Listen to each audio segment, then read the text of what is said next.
to the top. Oh yeah. Talking wrestling, it's a wild ride. From suplexes to body slams, we got it all inside. Get ready for the excitement, the drama show. Talking wrestling is ready to throw down. Oh yeah. Ooh, yeah.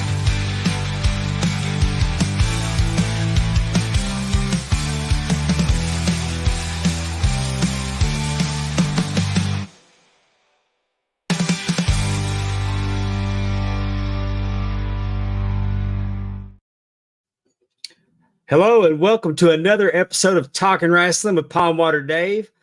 I'm Pondwater Dave, and joined with me as always is the First Lady of the Arn Anderson Fan Club, Miss Amy Vaughn. Hello, hello. Amy, how you doing tonight? Well, I have a sick child, Oh no. but it's a sinus infection, knock on wood.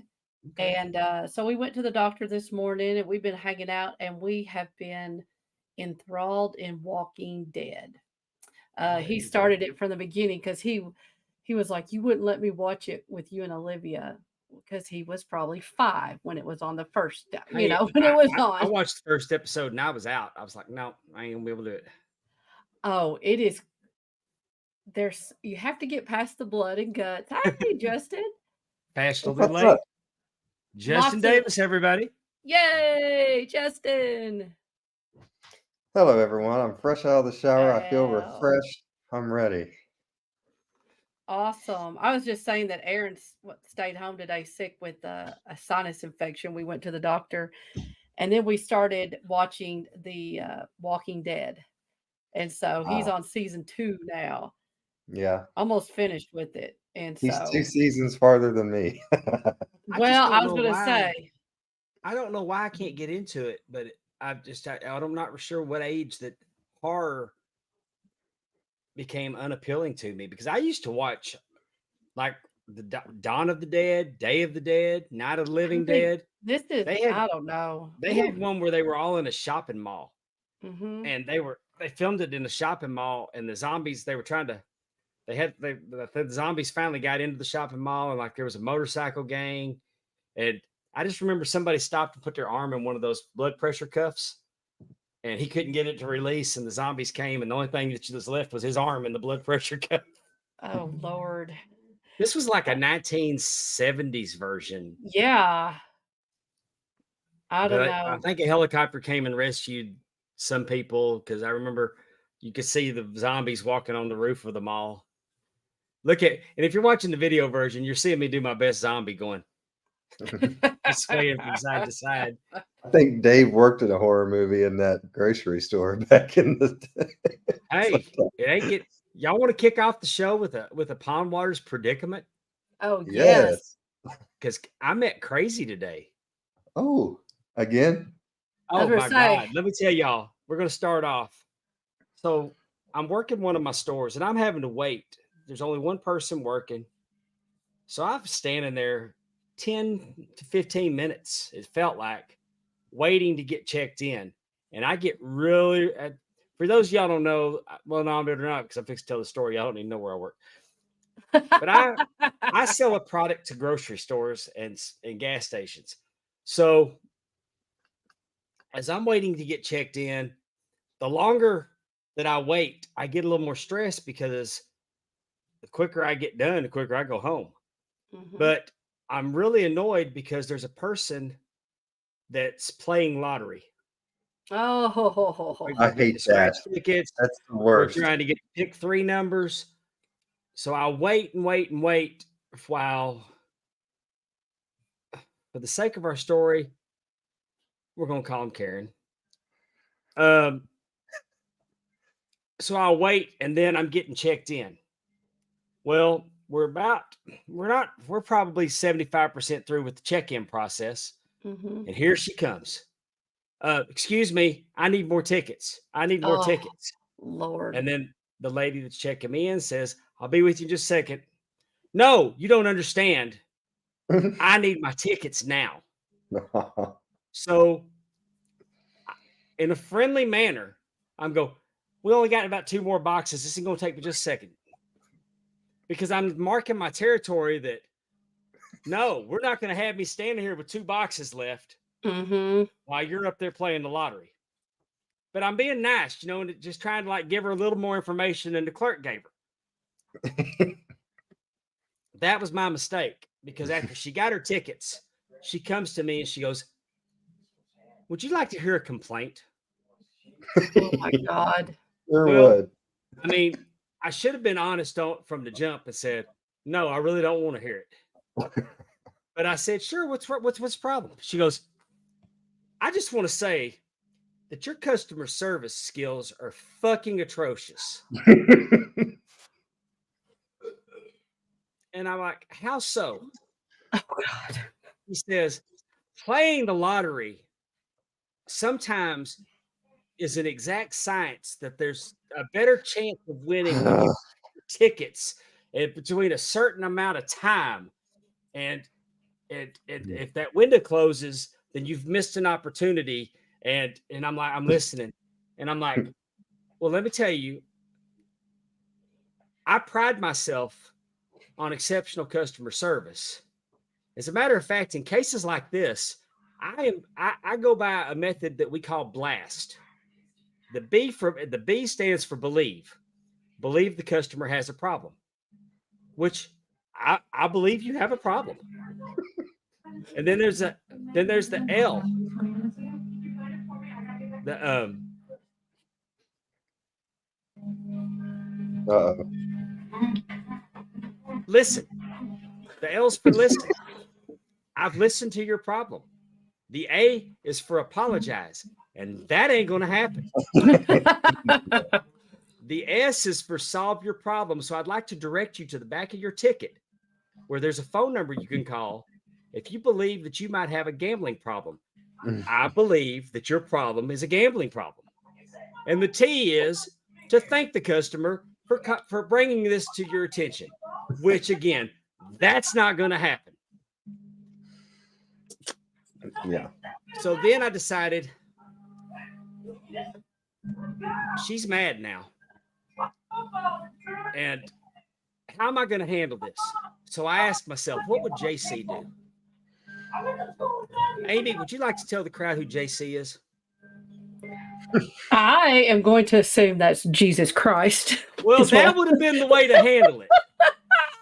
But unfortunately, the JC I chose was Jim Cornette. That's my JC. Oh, okay. So I informed Miss Karen that I didn't give a French fried titty fuck about her or the lottery to go away and leave me alone. Because you're talking to me about giving you customer service. You're not even my customer. This store's my customer. I don't sell lottery tickets. She has a problem with your customer service that you was not even giving to her. And then she had a few words and like asshole. Did but- you say French fry? I did. You said Verbatim. those exact words. Yes. to her? Did she tell you to pucker up, asshole? No, she did not. She No. better not. No, don't I think I that want she- her saying. I my think that stuff. she was like, oh, I have just confirmed that his customer service is indeed fucking atrocious. Well, I She just want cussed to say, She cussed me first. So I felt Right. like the gloves were off. absolutely. I just want to say, F all those lottery people in the gas stations. Oh God. You it's- guys they're the screw worst. everything up. I'm just trying to pay for gas. This could take 2 seconds. But no, we got to have you call out every damn number under the sun for 10 minutes holding up this line. I think it should be a rule. If you want to do that crap, you have to stick your head out the gas station window, look around, and if you see anyone coming within 100 yards, you have to wait until they go. That should be the ultimate lottery rule. Professional referee Candace Harding's in the chat. She says that FFTF is now her new go-to. I felt incredible. It's the highlight of my day. And everybody that heard it, except for the woman I said it to, thought it was funny. Well, I mean, what? I mean, again, very See, we much just got the living lottery up in to the Mississippi a name. couple years ago. They used to have to go across the river into Louisiana. Mm. Jesus, And what they do before that? They play. Somebody have a riot going on or a racket going on the corner, and you all went and got your numbers because you know that stuff goes on if there's not a state lottery. Somebody's filling the void. oh god, oh they used to sell in Mississippi. They used to sell like scratchers that was some Yeah, company would sell, but I kid you not, when the lottery got big, they would go. Everybody would go across the river, Mm-hmm. and when I managed a store 18 miles inside of Louisiana, and people figured out that you could go to the first exit and wait 5 hours for a ticket, or you could drive 18 minutes and the line was less. I mean, at one point, I had a store that I had this, they were wall to wall up and down every aisle. And I wanted to call the fire marshal to come shut me down to get everybody Mm-hmm. out of the store. I mean, completely Mm. put us out of business for the day. But now it's in Mississippi, so it's not that bad. But Terry Weaver's in the chat, and he lives in Alabama, and they don't have the lottery. So I'm sure right across into Tennessee, right across into Georgia, right across into Florida, right across into Mississippi, those border stores probably get slammed when it Mm-hmm. gets crazy. Well, I know here in Kentucky. So I used to work at a gas station when I was in college, and we had the lottery machine, and you know, there was a pick 3 and pick 4. Those would come out every day, and that might just be in Kentucky. I have no idea. That's Is what it this was. everywhere? Is that Okay. no pick three was her point of contention because Yes. my trying to get checked in has made her miss her window of opportunity Exactly. because And sometimes supposedly if you they buy them between this time and this time, you have a better chance of getting the winning number uh, with a quick pick situation. did you ask her yes. what kind of crack she smokes? I mean, what is No, this theory she's got going on? Well, now anyway, here in Kentucky, it used to be where they would do the pick 3 like at night, and now it's like afternoon and evening. twice a day. Like they do it like twice a day and stuff. And people, you get a box, you get a straight. There's all kinds of ways to Oh, do and stuff don't let like them that. sell out of a number because they'll only print so many. If everybody keeps Oh, picking the same number, they'll Really, I shut did that not know down. that. Oh Yeah. Lord, Darren I have. Staley. I think Darren Staley has the answer to this and what's going on in Alabama. Conrad was running the racket down there, and that's how he started up his fortune right there. But Well, I I've totally got to go on understand good that. authority that he has never bought a lottery ticket. Never had to. some people don't have to. Exactly. He's Never already a had winner. to. Exactly. Don't ever talk about a bingo hall. So I came That's out hot that's some early people. with the foul language, and I'll apologize a little bit, maybe, but it was I mean, it was just I don't know. Crazy sometimes finds me in these stores. It Well, like really you does. said, I mean, that's it's just. mm, So from now on, I'll keep my mouth shut. I really wish Dave would start wearing a little GoPro on his chest so we could see these Oh interactions. man, little. I want one in my truck because Vicksburg, Mississippi is the home of the worst drivers in the world. And I'm Mhm. saying that because I've drove in Dallas, I've drove in Houston, I've drove in Atlanta, I've drove in Chicago. And I'm here to tell you that Vicksburg, Mississippi has as small as it is, because stoplights are just a suggestion. Oh Lord. And yellow means speed up a little bit, and you'll never go on green because there's going to be at least two that are going to run that. I mean, it's kind of like trying to lock a door at closing time and people want to push through.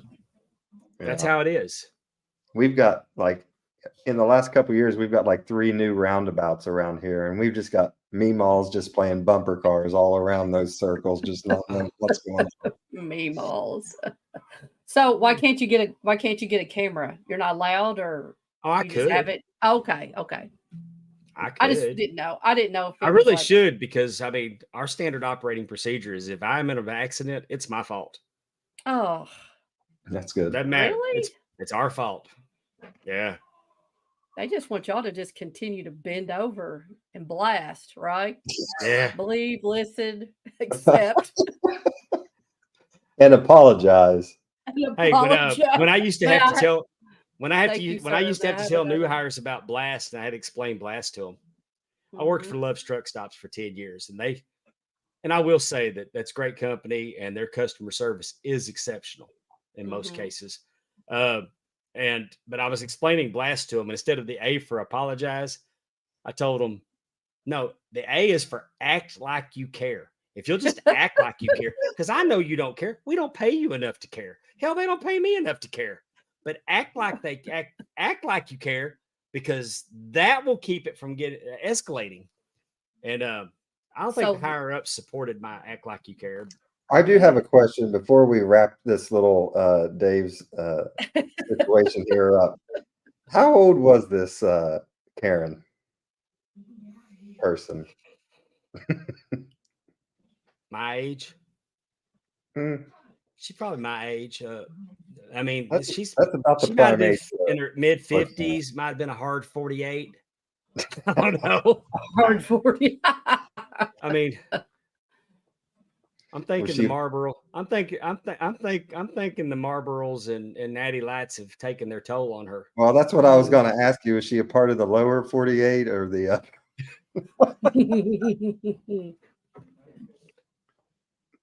Is 48 one of the bonus balls that you can pick? Because now I'm motivated. No, when I buy lottery tickets, I normally go quick pick because I just want to get in and get out. That's don't what wanna I be that do. I guy. think that's the polite thing to do. If I'm getting the pop or my gas, I just say, "Hey, give me 2 quick picks. Bam, bam, I'm out. I ain't holding y'all Because up." people that pick their own numbers feel like they got to tell you a story about that. Well, I picked 6 because I got a Oh grandchild yeah, at because 6, my and I daughter was picked born 12 on because Roger Thanksgiving. Staubach was the quarterback of the Cowboys, and 34 because Nolan Ryan pitched for the Rangers. Mhm. Not that I ever used 12 and 34 and 33 for Duracell. I never picked my lottery numbers for that reason. It Well, just but it could you just came to imagine? me that way. Could you imagine if you did pick your lottery numbers though? Because like you would have to be like, I am Oh, committed to do this. Because what if you didn't play and your numbers came up? You know what I'm saying? So I'm with you all. If we ever do it, it's a quick pick. It's one usually when last it's lottery like story, two or and then three we're going to hundred move on. million. That's My why I dad used to play. My dad used to play 617 on the pick Mm-hmm. 3 every day. 617. It was our store number with Affiliated Foods. 617 every day. And the first time he didn't play 617, it hit. He never played again. I'm telling you, got to be careful with that. You got to be dedicated. all of Dave's tales just end in sadness and disappointment. Well, I am. Or someone in a fight in some way. Someone's being in a we fight. called us. They called us the Sad News Bears for a reason, Justin. That's true. I forgot. Oh, Speaking of sadness, that's a great segue. Let's talk about today's topic. This week, well, it was a couple weeks ago. Dark Side of the Ring decided to do an episode about one of my solidly top 5 favorite wrestlers of all time, Fabulous Freebird Terry Bam Bam Gordy. I didn't. I don't go out of my way to watch Dark Side of the Ring. I'm still about half hot at them for their selective editing. I'm going to go off and say that I thought they did a very, very good job telling Terry's story. Mm-hmm. I really liked the episode. I liked the action. I liked seeing the footage. My grandson was watching it with me, and they were showing the Japanese footage and Gordy's punches. God Almighty, his punches were so good. And I looked at him. I said, "Poke holes in that." So, I'm going to show y'all something real quick. If you're watching, if you're watching on or you're enjoying, if you're watching video version, you'll enjoy this.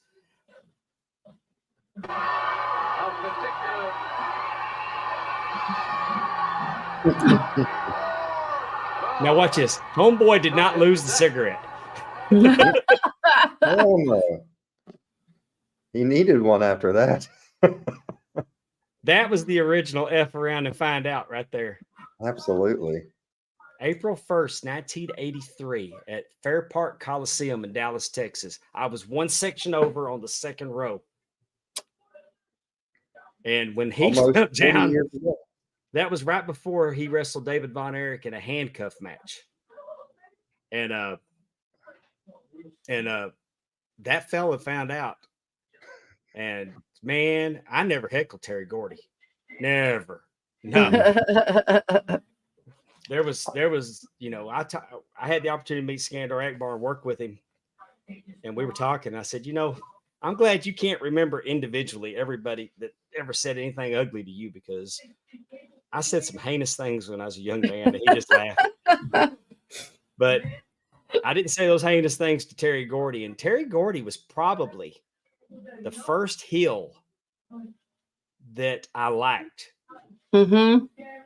Like Buddy Roberts did his job. I hated Buddy Roberts. God, I hated Buddy Roberts. And Michael Hayes, just God, please somebody shut him up. He's easy to hate. The PS is for prissy sissy. I mean,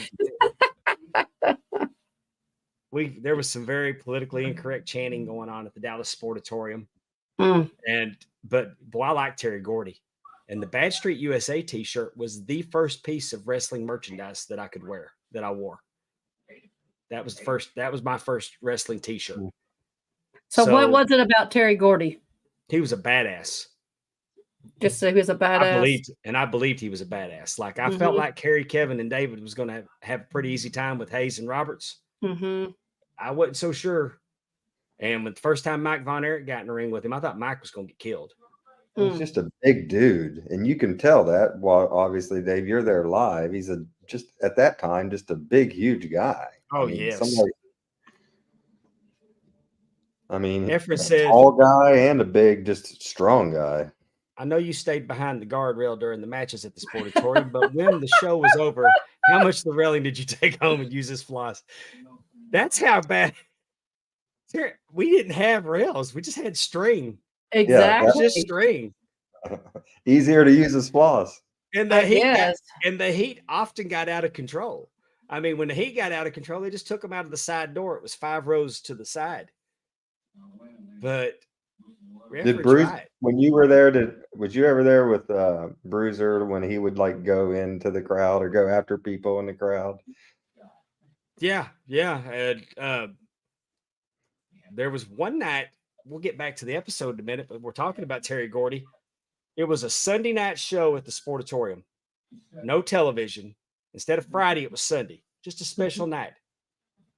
And we went down there, and it was Killer Khan versus Terry Gordy.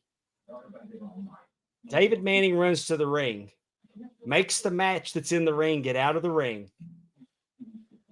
Killer Khan comes in with Akbar. Here comes Hayes and Hayes with Gordy. And it was just they were fighting in the back. They're fighting now. Gordy's yelling and screaming and cussing at him. We didn't hear that. We didn't hear the cussing very often. They didn't have folding metal chairs. They had wood chairs. Man, he's beating Killer Khan with that chair. You get the impression that Gordy was just out of his mind. Hayes is trying to calm him down. They get Killer Khan and get him out of the arena. But Gordy starts walking up the seats. He didn't walk up the aisles. He picked a section and started stepping over the seats. And I mean, Hayes had to go up and get him. And I mean, it was just the craziest moment. I mean, it was, to this day, vividly remember that. Was you scared that he was gonna, or was he ever on the other side? Yeah. I got out of the way. Heck, when Brody came out swinging that chain, I got out of the way. Yeah. That would make sense. What I love about a lot of these Dark Side of the Rings is all the young footage of these guys that you get to see, whether they're kids or teenagers or whatever. And this was no different. I enjoyed getting to see the 13-year-old rookie wrestler Terry Gordy, and some of those shots of him as a very young man, teenager coming into wrestling I'd never seen before. So I always like it when they show us some pictures or some video like they did of Harley Race a few weeks back that we've never seen before. So that was pretty cool. Yeah. I'm going to watch the Chris Adams episode too. Yeah, that's tonight, right? Yeah, I can't wait for that one, actually. I'm excited. And I'd known that he started early, and Gil Culkin who authored a book, by the way, Mississippi Wrestling Territory.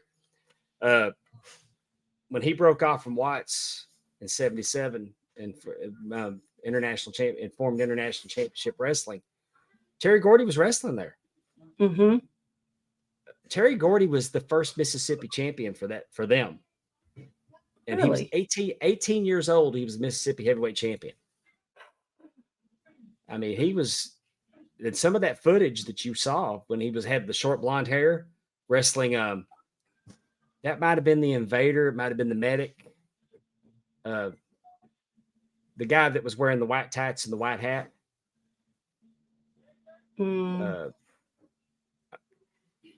But I don't remember. Gordy was so young.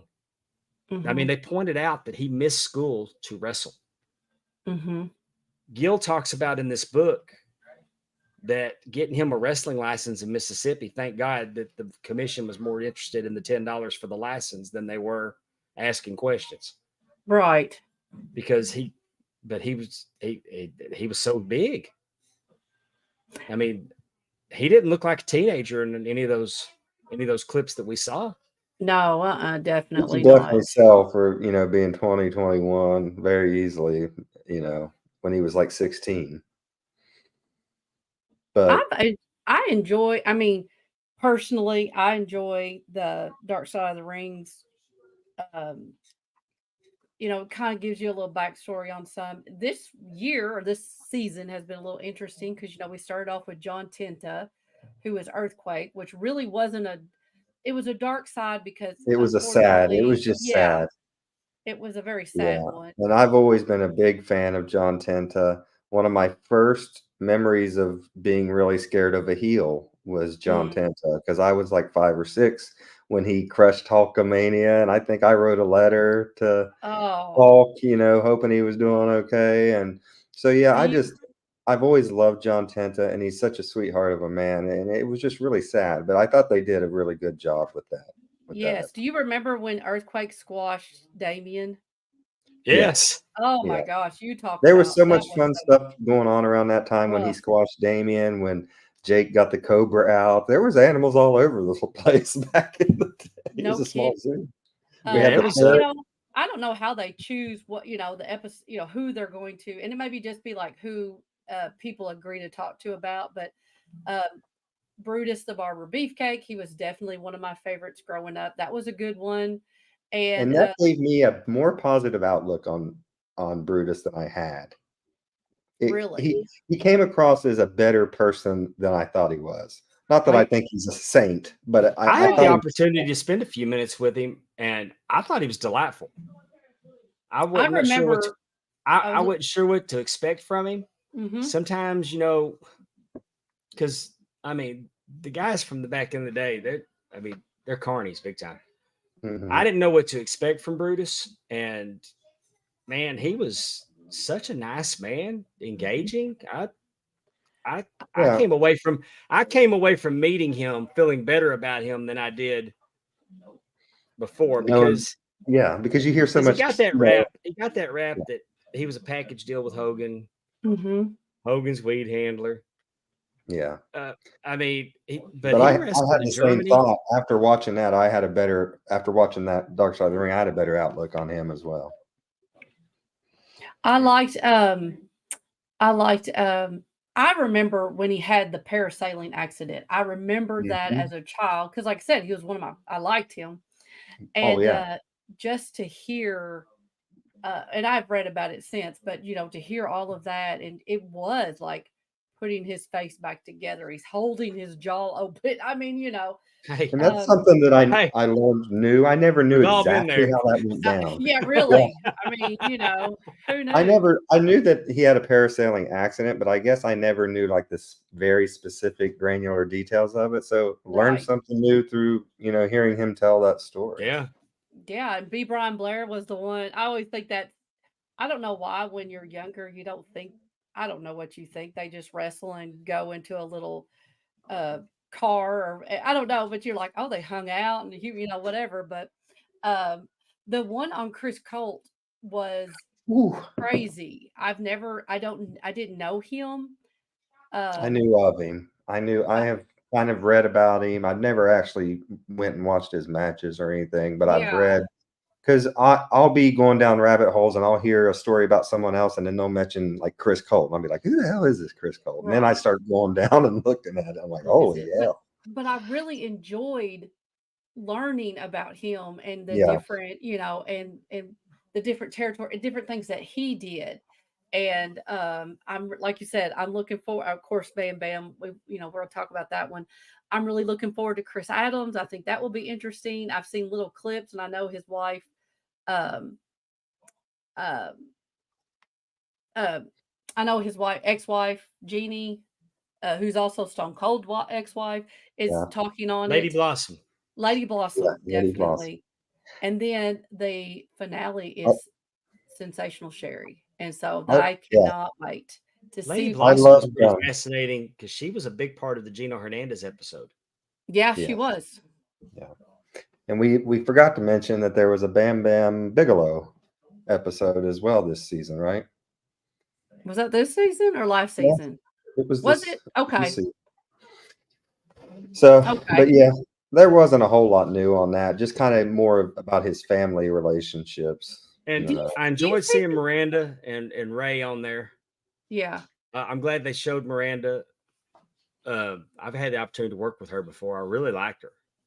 Yeah, I think I've asked you about asking her to come on.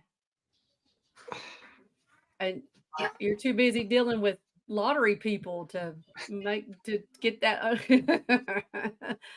throws you off. I'm going to reach out to her. I promise. Do you think, and I don't know, because it's been a while since I've watched, but I feel like that the family is more involved in some of these productions. Is that just me, or you know what I'm saying? Like they're telling the stories. It's not just Well, I think it's a wrestling. good thing because No, I do too. I'm just thinking, is that an evolution? Has that always been the case? well, I Or is it think that just whoever will talk? I think that they're trying to. I mean, they burned a lot of bridges. There's not a lot of people who want to talk to them. Well, Yeah, that's you true. can tell this season's been a little With the Rock, easier. getting involved, with the Rock's production company getting involved, Oh yeah. it's It kind of wasn't trying to like give them build a little goodwill there. I don't think it was Bam Bam, it's Buff Bagwell. That's who they did this Oh, time. that's right. But You hear, I mean, he shot his dad. You know what I'm saying? Like it's just who hasn't? well, I have never shot my dad. Sometimes dads be tripping. I don't I know. guess. I mean, but again, you kind of hear this stuff from people, and I mean, I was really kind of blown away by that Buff Bagwell. I did not know. I didn't really watch a whole lot of that. I guess I was Well, maybe the more Marty only Jannetty's the WWE. episode. yeah. Marty Jannetty's the episode we all want. Yeah, but you know what though? I think we all knew they've done an episode on Marty Jannetty. Yeah, they did. Yeah, They they did? have. Yes. Yeah. Oh, Party I bet Marty. I'll watch that before I watch Chris Adams. Well, but I'm just saying, like, I think we all knew there was going to be some crazy things with Marty Jannetty, but with You Buff think? Bagwell, But Amy, hold on. wasn't Let Did me you make see an his argument. tweet? Let me make an argument on the other play devil's advocate here. okay. This man is famous for someone walking in and his mom shaving his balls, and you Mhm. think that it's weird that there was some weird family dynamics going on in this. That was one of those allegedly things, and then he actually said it. I mean, it was on the show. Yes, it was last year's finale. Thank you, Andrew. Marty Jannetty. They Yeah, got my attention this season with Harley Race, Terry Gordy. That was a good. Oh, I forgot Harley Race. That was a good one too. yeah, that was one of my favorite ones. I And that do was sad like that. too, and it was sad in a different way. Just Harley's just one of those guys that he is never going to change who he is, no matter what happens. Yeah, And I think if you ever rode with Harley and you're still here, you Right. do that.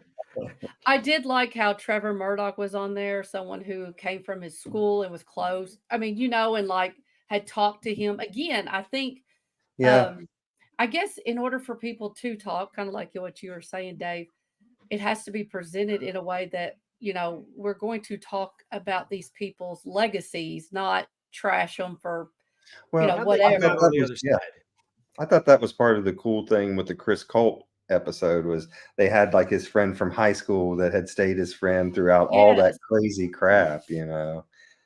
So it's kind of that is cool to see And how he could still be the regular Chris with his friend from back in the day because he wasn't the Chris Colt then, but to right. everyone else he has to be that crazy, insane character.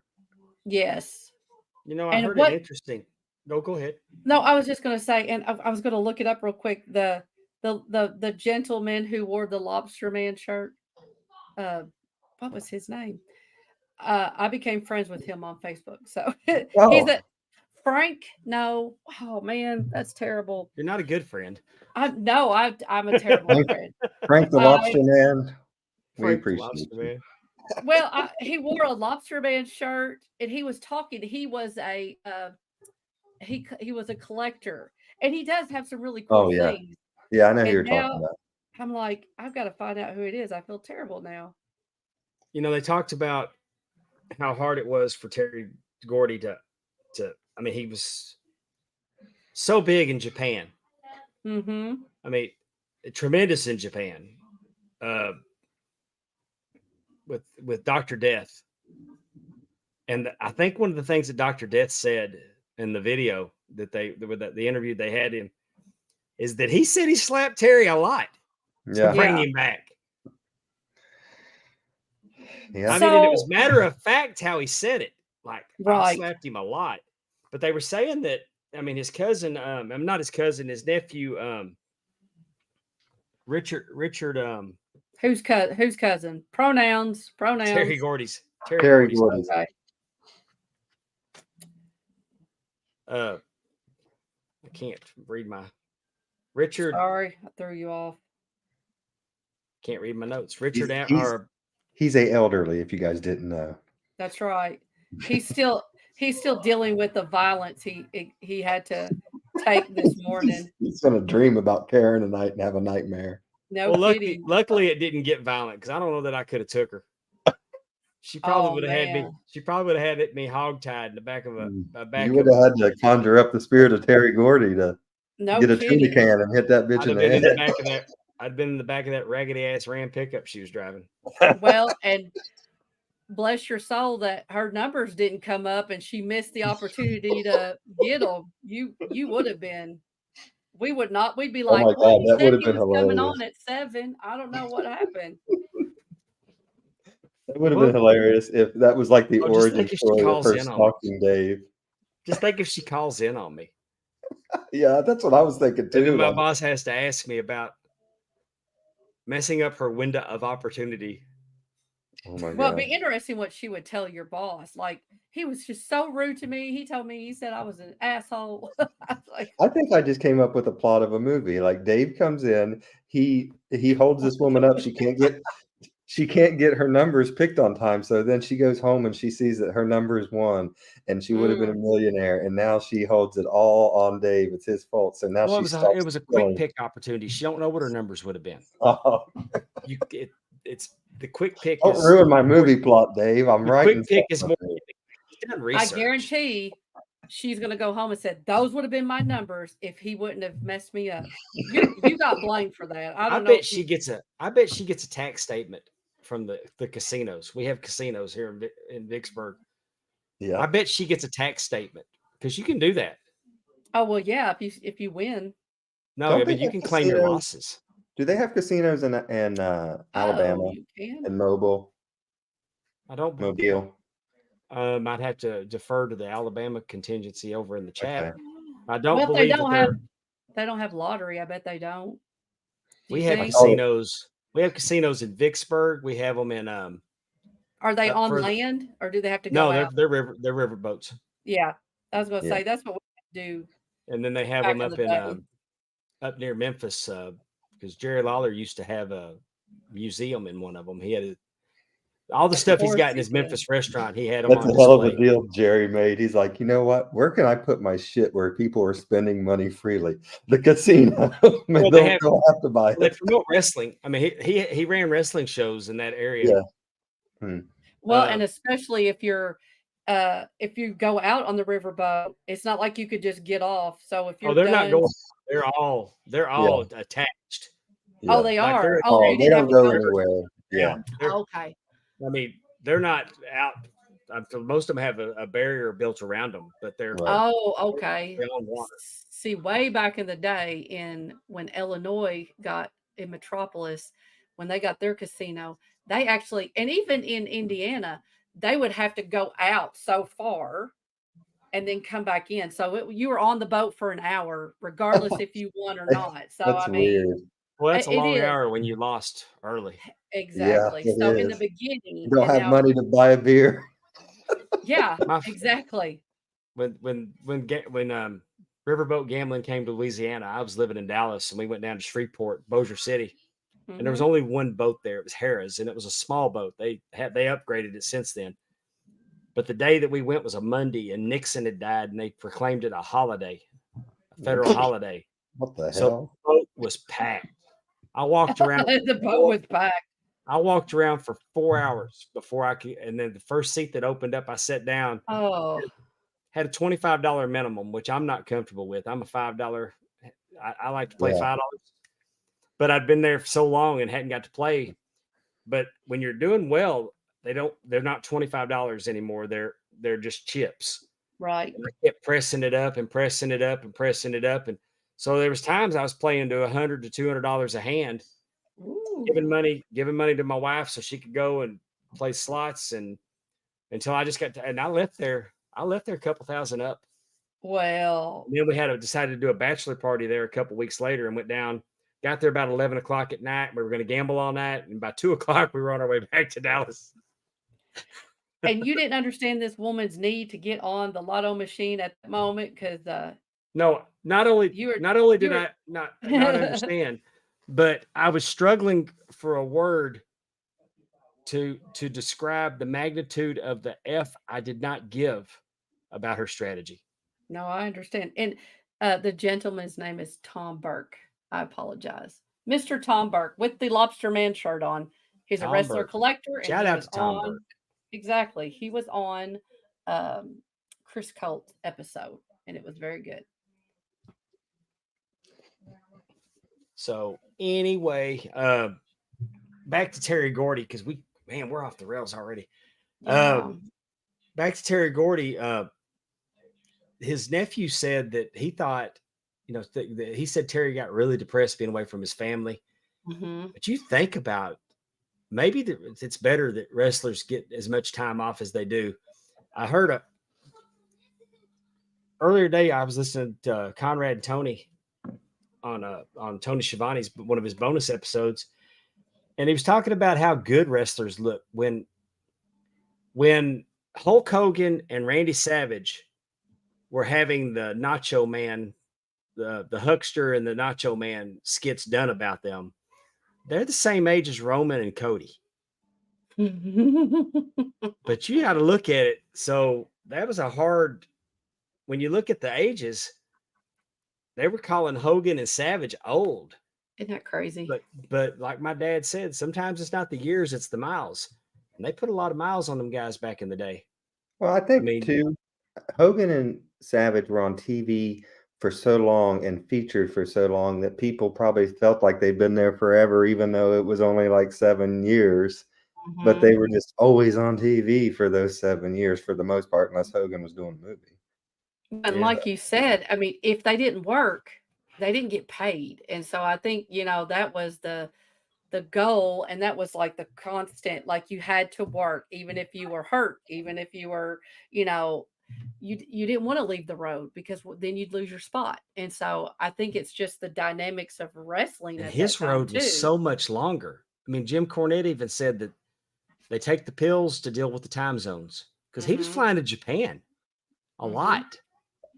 And then he'd come back from Japan and they would wrestle for WCW and then go back to Japan. So, but I liked the home video footage that you could see that he had a camera, that he was spending quality time with his kids when he was home. And then they said that it just got to where he wasn't. Right. But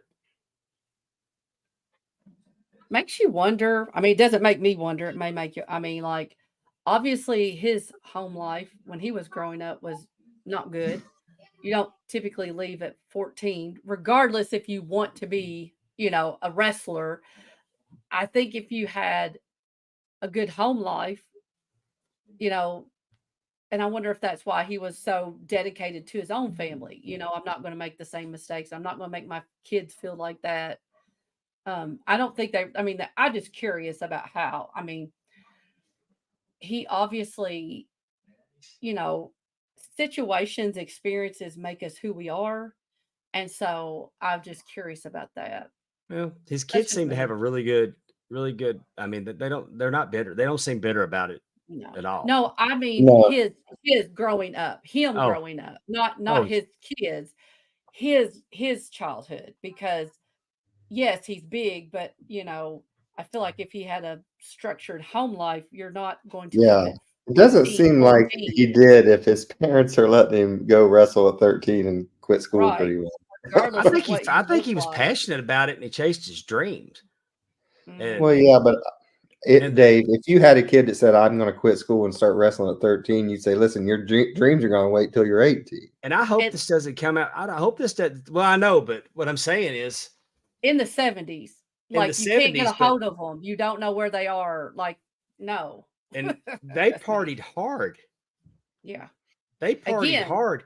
And I mean, and I don't mean this ugly, but look at the Von Erichs. Look what that lifestyle did to them. look what that lifestyle did to all of, I mean, We're getting ready to watch our buddy, the Chris, gentleman Chris Adams. exactly. And his partner was Gino Hernandez. I mean, those are like, I mean, Gino was probably killed over drugs. So, I mean, Well, Principal Andrew Hermy said if he looked and moved like Bam Bam, he'd sign the permission slip to let him get out I of mean, school. think about it, how big he Andrew, was. I was fortunate enough to see Terry Gordy challenge Ric Flair for the World Heavyweight Championship at the Sportatorium. mhm, Uh, they weren't cheering for. I mean, I felt like the crowd was more for Gordy than they were for Flair. I mhm. was for Gordy. Uh, and I believe the way that Flair beat him is that Gordy came off the rope and Flair kind of picked him up where he hung himself on the top rope and went back and with a Mhm. roll up. Uh, it was just he was so for to be set. I think he's one. I think in my mind he's the best big man to ever do it. Sure. Well, I think he had the best. Well, yeah, I mean, I can go with that. I think I would say the best big man to ever do it is The Undertaker just because of his longevity and blah, blah, blah. But if you're talking about just kind of pure raw talent, yeah, I would take Terry there, but you kind of wish he would have had a little more longevity to the Oh, career, definitely. put And him into that. unfortunately, that stroke he Yeah. had changed No, him. And I mean, no, unfortunately, the drugs is what Well, did that. It's not the stroke. It was the well, I mean, lifestyle that was that he what had. caused it. And I Yes. mean, it's a bad, yeah. sad situation. Oh, definitely. But I mean, I got to meet him. Trying to think what year it was when NWA Southwest was starting to run and they were having a tournament for the Texas Heavyweight Championship. And I just heard about it and I went. Mhm. Could have been, man, I want to say 99, but it might have been later. But I remember meeting him and Mhm. he was and I didn't know what to expect. Well, I sure. really didn't know what to expect from him. And he was just so nice. Mhm. I mean, people were being respectful to him, and he stood out there and talked to the crowd. Well, I mean, it was an indie show. It wasn't a huge indie show, Yeah. but Terry Gordy was there. To me, was a big deal Oh, yeah. because we didn't get to interact with wrestlers that often. I mean, other than with the small time, the small amount of time I got to interact with a few at the hotel when I went to the Crockett Cup, but for him to stand out there and converse with us, and be, and I walked away with it like, I can't believe how nice he is, Right. because I knew he wouldn't.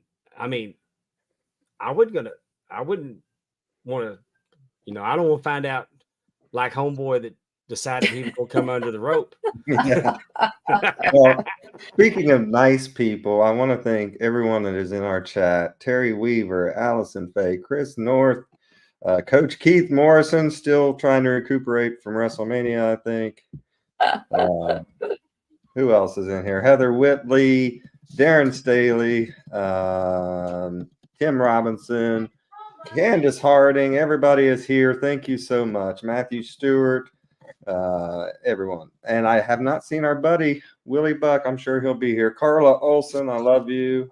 And even Efren is here. Even Efren. So thank you all so much for jumping in here with us. It's a really we are so thankful that you guys are here with us every week. Definitely. Coach says, yes, I am. Get ready for Chicago now, Keith. Yeah. Rest up. But if Dark Side of the Ring will continue to I think the tone of that episode was really good, and if they continue to do episodes in that tone, then maybe it's something that I would like to continue to watch. Definitely. I really like the episodes that Jim Cornette's on. I feel like he brings a lot of knowledge. I mean, he was everywhere, knew everybody, and so he can. And he doesn't try to. I mean, he just tells it the way it was. He brings charisma to the camera when he's giving his opinions. He just has that natural charisma, and it kind of just draws you in and makes you want to listen to what he's saying. Right. When Jim Cornette goes into teaching mode, there's no one better. No. When he goes into teaching mode. I've had the opportunity to be in a locker room with him when he went into teaching mode, and it was incredible. And his best episodes of his podcast are when he goes into teaching mode. It makes me sad that he doesn't get out. Like the likelihood of seeing him at a convention or something is just not there anymore. Yeah. I'm going to have to go to Kroger in Louisville, or whatever. I have his autograph, and I'm a part of the club, whatever that is. The cult. The cult. I'm a cult member. I have my certificate. But I've got autographs. I've got the Midnight Express book. I'd love to have a picture with him, though. I'd love to have a picture with him. But like you said, he's hardly ever out. But I just think that when he is, like you said, Dave, in teaching mode on his podcast, it is some of my favorite. Just because when he explains why something is stupid to do, it's very simple. Why it's stupid or why it's good. It's like he doesn't really have to go into this big dialogue of this is not good because it's like, no, it's not good because of this. And he's very consistent, like you said, it does not change because of who he's talking to or whatever. Like he's very consistent. Or who it's about. Yes. Right. Or who it's about. Anyways, enough kissing Jim's ass. You can go listen to his podcast if you want to. He's a big fan of ours. No.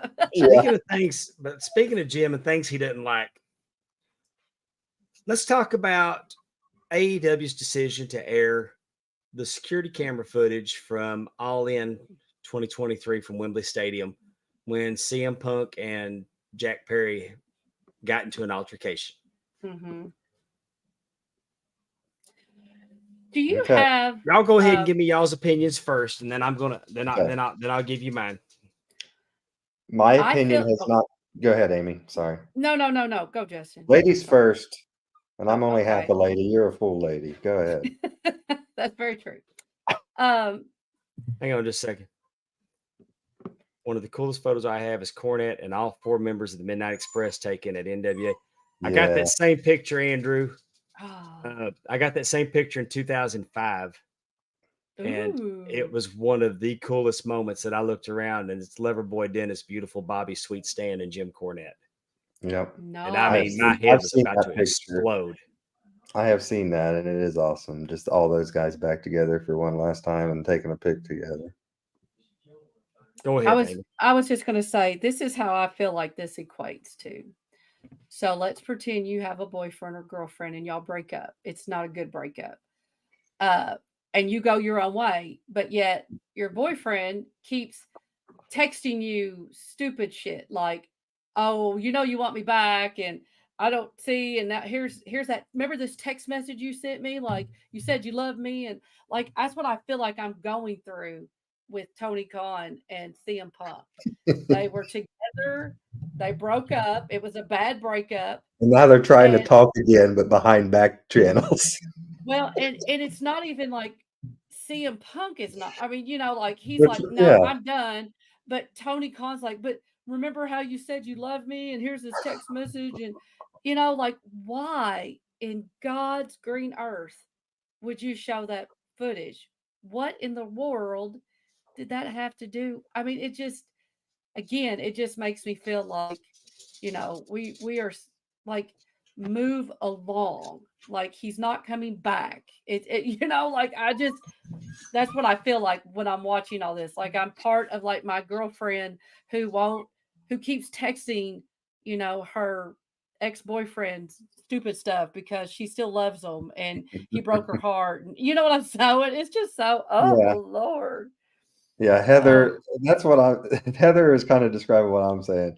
WWE was the side chick. the Well, they rebound. kind of are, but I think it's like I don't know. It's weird.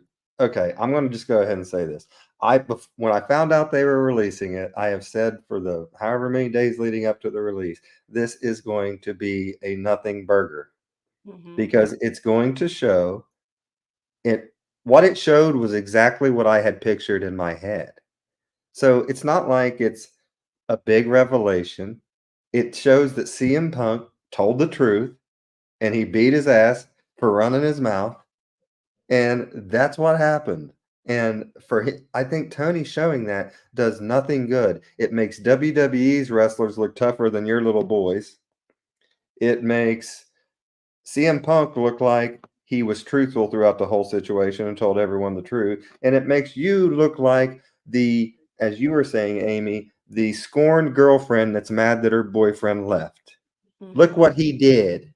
Look, when he Yeah. cheated on me. Remember that? No one Yeah. cares. No one cares. It was a no one cares for me. And I think too, it's also like your the girlfriend has like other suitors. Like you've got 1,000 wrestlers that wrestle for you, and you could be doing so much with them, but you're too focused on CM Punk and him leaving that why in the world will we show in this video? Like And I'm if it with you. was supposed to be a ratings bump, that failed as well. So, I'm just like, oh Lord help us. okay, Dave, Well, we're done. Oh yeah, well, sorry. first off, I want to say that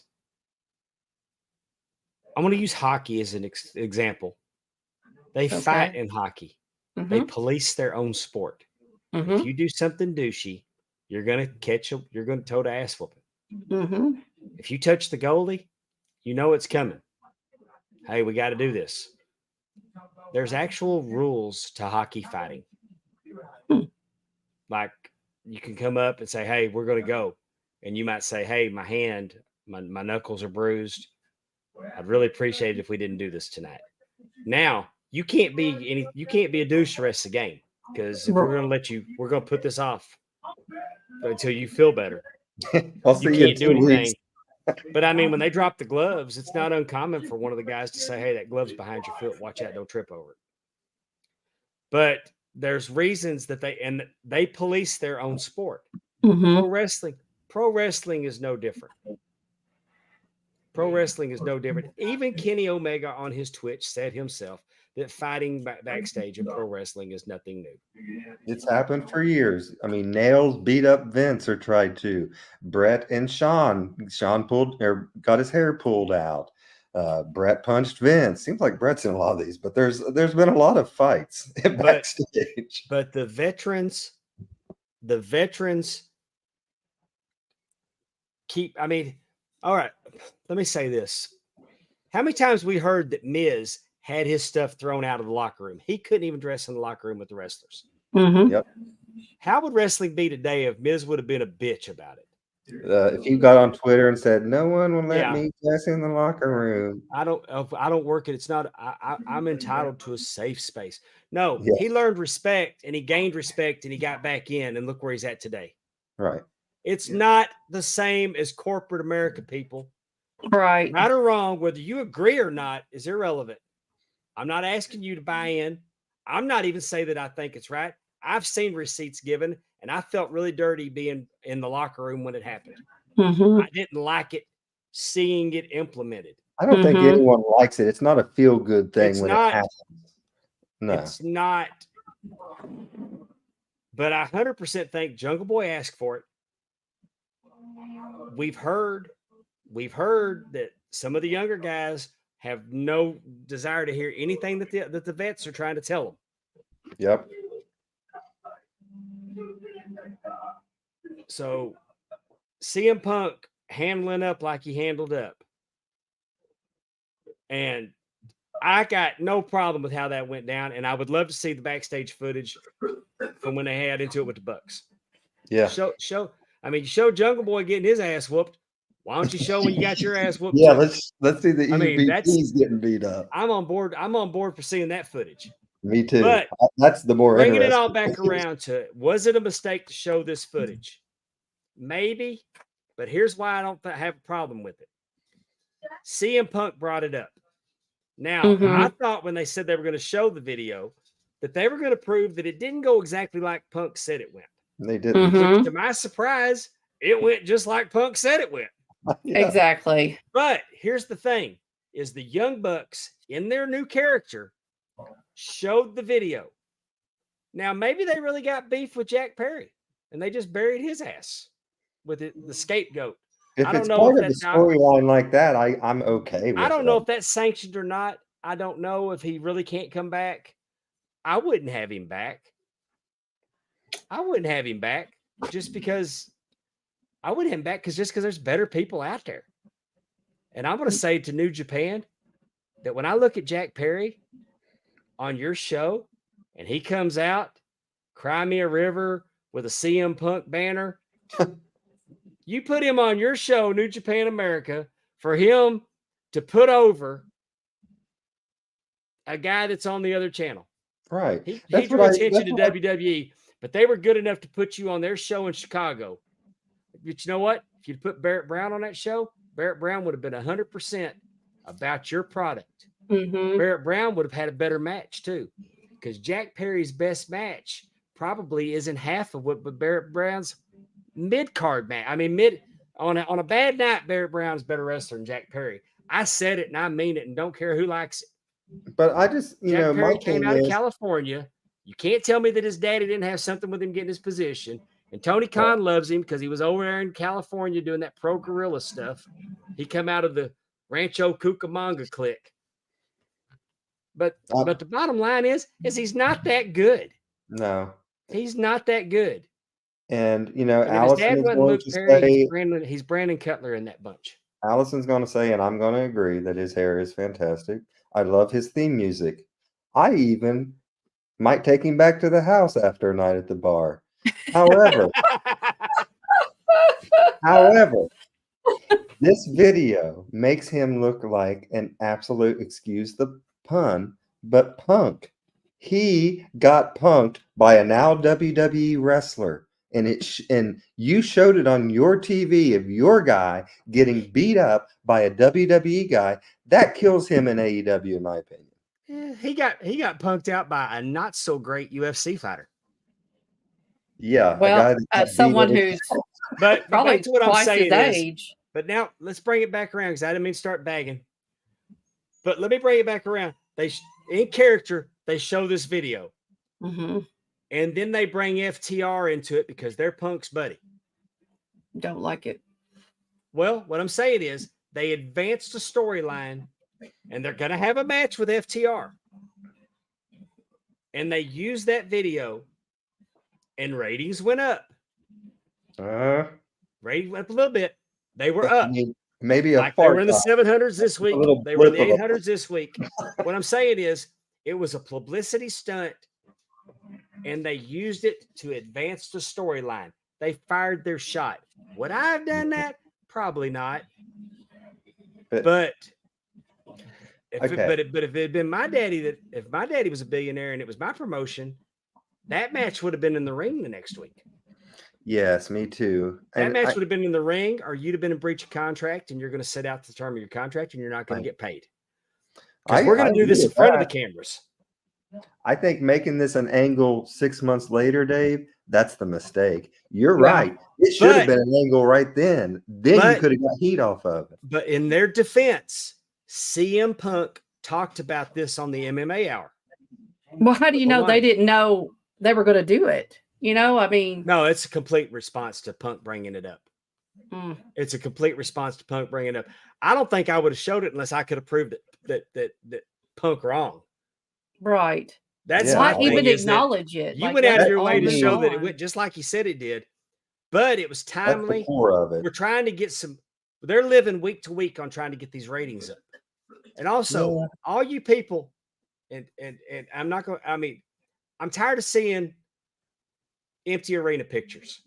Let me tell you something. If you go to a soundstage, every week, you're Impact. You're the NWA. No disrespect to them because they got good products. You're right.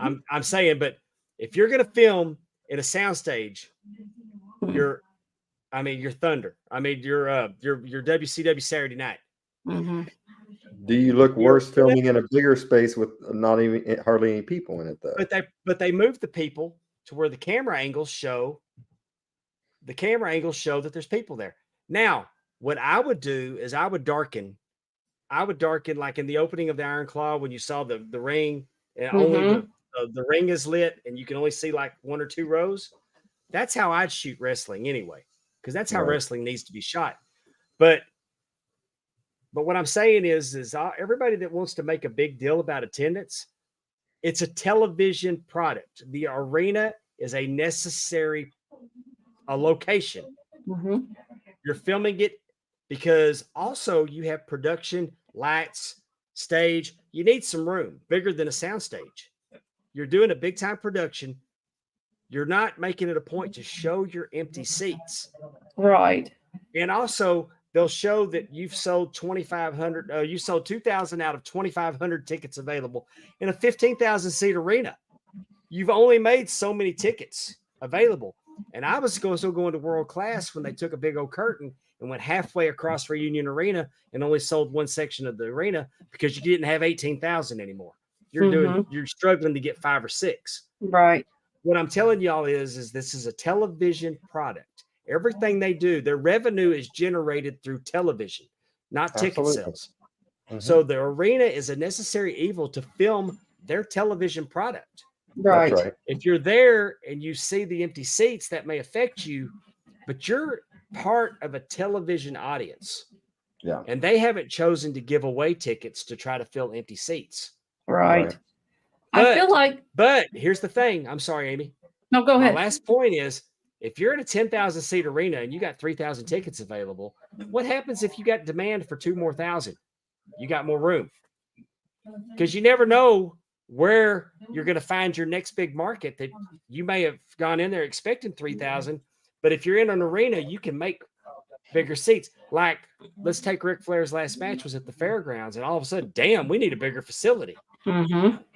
But so they always have the option to undo more seats. And then you got your place like your town like Greensboro with Sting's last match. Tickets were so they do really well in certain places, and then they don't in certain places. But the answer isn't to go to sound stages and in tiny venues because you want your production to. I agree with you. Yeah, I agree with that. So that's what I'm saying is that everything that comes out of my mouth, I want AEW to succeed. Of course. I want AEW to succeed more than anything because this is great. There's lots of it, and we focus on independent wrestling. We focus on independent wrestling, and independent wrestlers go to work there. I mentioned Barrett Brown. We saw Barrett Brown and Wardlow. We saw Barrett Brown and Lance Archer. Barrett Brown is an independent wrestler. We've seen Ray. Well, I've seen Ray Fury because I know what he looks like without his mask. I've seen Ray Fury on AEW. Right. Right. I've seen lots of people that I have the privilege of getting to work with on AEW, and I've seen Right. them on WWE, and they get bookings on Impact and Ring of Honor. Everybody wants to say they just got to do away with Ring of. Why? Why do you want to see those people lose their gig where they're honing their craft? Right. If you're watching it, why do you care that there's not 10,000 people there watching it with you? You're Right. watching it, enjoy it. Shut the fuck up and enjoy it. Too. Oh. I think like you said, AEW, everybody, like you said, wants AEW really to succeed, because when there is not a monopoly, in a sense, when there is, a need, it's more creative. There's more challenges that, it's better for everybody. Right. But And I think the problem with AEW is that, and I don't know, I don't really think WCW did this in the back, because they were kind of like head to head. But again, I go back to the girlfriend thing. Like, quit worrying about your ex girlfriend. Like, quit WWE worried seldom about what. punches down. Yes, quit worrying about what WWE is doing.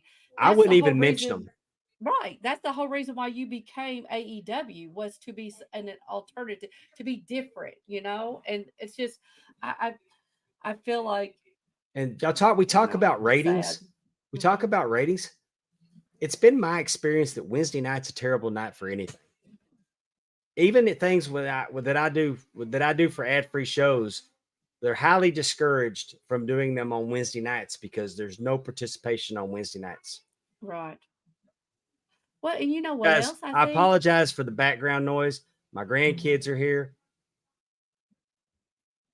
I don't know if Bucky peed in the floor and they're using the pet vac, but I was going to say that I feel like in these days. Now, I mean, I could be completely wrong, but I don't always want, and I don't think a lot of people, especially younger people, maybe, like, going out and doing stuff.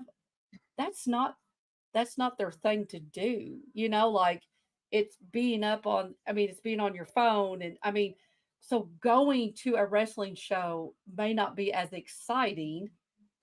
well, And again, if you get my age, I can't see, so it's like, unless I'm on the front row, so I'm much happier being at home watching. I just where you think can see traditionally everything. Wednesday night's not a great night. Oh, well, yeah, I agree with because that. in Yeah. the South, that's church night. There's a reason why like must see TV on NBC was always like Tuesday, Thursday, Monday. Exactly. It was never Wednesday. And Right. go to Tuesday night. If you want to, you want to fight, he wants to fight. Tony Khan's always saying it's personal. We hate each other. But if you want to fight, jump on NXT. Right. Go ahead and move to Tuesday. Go ahead and move to Tuesday and go up against NXT. Right. And see, I think they would benefit. I think that they would benefit greatly from people that flip channels. I do too. I'd even go you one better than that. Go to Monday night. Your product's going to be better, and I think that he would get more viewers. I think he would consistently get 1 million on Monday night, because everybody's watching wrestling on Monday night, and they're going to jump back and forth. Yep. What's going on this channel? What's going on on this channel? What's going on this channel? Like it used to be back in the day. Very true. I just wanted to put a bow on my thoughts on, because I just want to say, I know I've been harsh on Tony Khan or on AEW's product. I root, like Dave was saying, I do root for AEW's success, but I am also not going to sit on my opinion when I think things are being done wrong. And so we're talking about these ratings, Dave, and I understand, but my issue with his push for these ratings when he does things like this, his big announcements are never big. They always fall flat. And this is another example of him saying, "Oh, I've got this video, it's going to be good," and it was not. It fell flat. Yeah. And you can only kill the town TV so many times until people are saying, "Okay, we're done with it." You know what I'm saying? That's my final argument on that, I guess. Yeah. And now let's have a little fun, y'all. Yay! Don't nothing make my belt pants move around any better than new belts. And WWE delivered. They finally got rid of those Trojan tags that they've used. God. They've been used. I mean, I don't know why they hadn't got rid of them sooner. I like Those these are new the tag belts. worst They unveiled them on belts ever. Raw last night. I'm only hoping that the SmackDown belts are not mimicking the SmackDown championships, because we don't need a set of tags that are just big W's. I mean, because you can tell these are like the World Heavyweight Championship, Mm-hmm. I know, and I think currently that's held why by I'm not Damian the Priest. biggest. I don't think I'm the biggest fan of these. I do I don't think it's hard to say that they're a hell of a lot better than the old ones, because the old ones should have just been sold at Walmart for the kids to play around with. And that's it. But I've got the New Day version of the old ones. They only mhm, made 482 of them. that was enough. Was it 462? The length of their reign, that's how many belts they made. Yeah, Oh, And I have interesting. one, and it's really not a bad looking belt. it But looks like a nickel. It just looks like a piece of yeah, tin. I don't it know. used to look like a penny. We called them I, penny belts because they look like copper. right. I do Um, like the symmetry, like the world, I the don't world know. I just belt feel and like the they look tag too belts, much. Like I said, they're better than the old ones. It's just not I wish they would have went in more of a unique direction. I feel well, like it is too close to the world title. I Mm. mean, that's the brand. And I mean, the World Tag Team Champions. It doesn't say the Raw Tag Team Champions. It doesn't say the SmackDown Tag Team Champions. It says the World Tag Team Champions. So on SmackDown, we'll get the WWE Tag Team At Champions. least there is a world in there. It's in there. You Yeah, don't think and SmackDown will be the Universal? I mean, they're it's a not calling it the Universal. Universal. They're calling it the WWE Championship. And you The Oh, bring they up undisputed did. WWE Championship. I Oh, agree with Drew reviews. What's wrong with the demolition tag team belts, right? Nothing oh, wrong with them. definitely. There's not a thing wrong with them, but if they Some went to winged use them, they eagles. would have to pay royalties to use those. They do not own those designs, Mm. and they would have to pay. They would have to pay They would have to pay Oh, so the Reggie royalties to use. Parks family, Huh? the Yeah, Reggie Parks family. Dave Milliken, the LLC, Well, I So, mean, they so make billions. that's the same way with the Intercontinental belt, right, Dave? They the couldn't use that. Intercontinental, the Winged Eagle, Yeah, and and I that mean, sucks because I think it would be cool if they use any of those three again, Exactly. especially the Intercontinental. well, they still sell the Winged Eagle, so bringing it back would not. I mean, would really Yeah, do a spike in sales if Cody brought out some version of it. Uh, but I like these. This is better than if this is an upgrade from what they had. Uh, I think the Raw tag team belts that Ric Flair and Batista, Ric Flair, Roddy Piper had. That's my favorite tag belt they've ever had, honestly. Mm. Um, I like that they've integrated that you can change the side plates. Mm-hmm. So I mean that's just smart marketing. Oh, yeah, Got a definitely. tip on the end of it. Here's a better picture if you're watching. am I I the like only one that does not like those little diamond circles around? I'm not a fan of that. I feel like it makes it look a little chintzy. eh, Maybe I'm the only one I that thinks. prefer grommets. If you know what I'm talking about, like on the NWA World Belt. Yeah, Mm. I really like grommet. I think I'm saying that correctly. Grommets. you are. Um, I don't know why they don't use that more. I'm a huge fan of that. I like these belts. This is a good thing. And I give it a B minus for me. B minus. Yeah.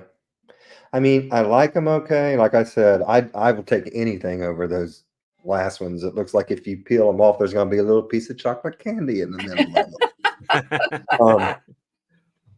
So I'll take anything over that. But like I said, I just feel like it's a little too close to the world title for me. I would have liked to seen some more originality in it, I guess, is my critique of it. Yeah. But I mean, I like the symmetry of, like again, branding. Like, these are what the belts look like for the world tag team belts, the it world ties in with their world championship. heavyweight belt. The belts Yeah. on the world belts are themed. Mm-hmm. I Uh, know. And I guess I and grew up when we had the Winged Eagle and that cool ass Intercontinental and those cool ass tag teams, and they were all different. I don't know. I think that the belts, when they start to look the same like that, it's hard to recognize the difference in them and what True. each represents in a Yeah. way. Obviously, we know this is a tag team belt, it's not the world title, but I'm just saying, when you start to like if you made the Intercontinental look like that, that would, and they kind of have, not goldish gold, but it's, yeah, you know, maybe I'm being Dave today. I'm just barking at belt clouds over here. well, You're also barking with at lottery their players. partnership with Yeah. Fanatics, with their partnership with Fanatics, Mm-hmm. now they're wanting to put things out that they can sell Definitely. and market, I and know, yeah. that's And Amy, in my defense, I did state testing today for 6 hours. Oh, And then I went and umpired behind the plate with all the equipment on in 85-degree weather and sweat my butt off. And then I came here and now I'm out at the belt. So just, I'm being grumpy. I understand. Drew I Review says it's understand. like album covers in a way. Album covers suck now because they're basically just a thumbnail with just your logo. This is like that. That's true. Just I throw a agree W with on it. Drew on that. Me and Drew are simpatico tonight. I agree. Like they used to like paint album covers and make it all. You remember, Yeah. Dave? You was in the Oh 70s. God, yes. I mean, and now you was Kiss in the Destroyer, psychedelic era back then. Kiss Destroyer album cover. Yeah. And now they're Oh, just, you know what else is like that, Drew? He's saying album covers suck now because they're basically a thumbnail.